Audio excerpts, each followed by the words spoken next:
गुरुवार को रामलीला मैदान में रेखा गुप्ता ने दिल्ली की मुख्यमंत्री के रूप में शपथ ली, जिसके बाद से ही वो एक्शन मोड में नजर आ रही हैं। दिल्ली की सत्ता में वापस आने के बाद नवगठित बीजेपी सरकार ने विधानसभा का पहला सत्र बुलाया है। ये सत्र 24 से 27 फरवरी तक चलेगा, जिसमें नए विधायकों को शपथ दिलाई जाएगी। साथ ही में इस सत्र में कैग रिपोर्ट भी पेश की जाएगी। इस सत्र में प्रोटेम स्पीकर गांधीनगर से 5 बार के विधायक अरविंदर सिंह लवली होंगे, जो सभी निर्वाचित विधायकों को शपथ दिलाएंगे। ये सत्र 24, 25 और 27 फरवरी को किया जाएगा। 26 फरवरी को शिवरात्रि की छुट्टी होगी, जिसके बाद इसके पहले सत्र के तीसरे दिन दिल्ली के पूर्व मुख्यमंत्री अरविंद केजरीवाल की मुसीबत बढ़ती दिखाई दे रही है। ऐसा इसलिए क्योंकि इस दिन 5 साल से पेंडिंग कैग रिपोर्ट पेश की जाएगी, जिसमें शीश महल से लेकर कथित शराब घोटाले की रिपोर्ट शामिल होगी। बता दें कि इससे पहले जब दिल्ली में आपकी सरकार थी, तब बीजेपी ने कोर्ट से गुहार लगाई थी कि आम आदमी पार्टी को कैग की रिपोर्ट को पेश करने का आदेश दिया जाए। भाजपा ने आप सरकार पर भ्रष्टाचार को छिपाने के लिए रिपोर्ट रोकने का आरोप लगाया था। इसके अलावा दिल्ली की CM Rekha Gupta action mode में नजर आ रही हैं। बताते चलें कि रेखा गुप्ता ने आप विधायक और पूर्व मुख्यमंत्री आतिशी और अन्य मंत्रियों के निजी स्टाफ की सेवाएं को समाप्त करने का फैसला किया।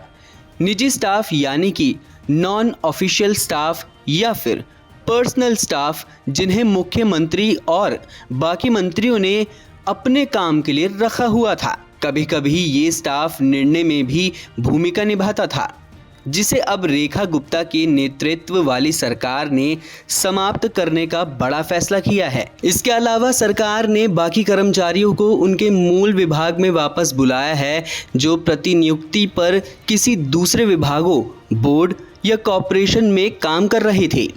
बीजेपी सरकार ने कई अन्य बड़े विभागों में भी बदलाव का फैसला लिया, जिनमें सुधार की ज़रूरत है, जैसे मोहल्ला क्लिनिक में जांच, डीटीसी बसों पर कड़ी नज़र रखने को मिलाकर 5 बड़े फैसले लेती नजर आ रही है।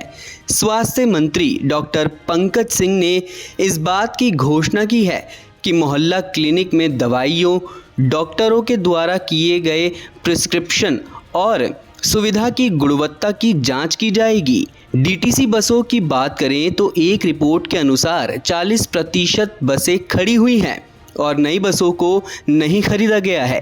रेखा गुप्ता ने दिल्ली में सार्वजनिक परिवहन व्यवस्था को बेहतर बनाने के लिए जांच करने के आदेश दिए हैं और जल्द से जल्द नई बसों को खरीदने के आदेश भी दिए हैं। वहीं महिलाओं के लिए भी अच्छी खबर है।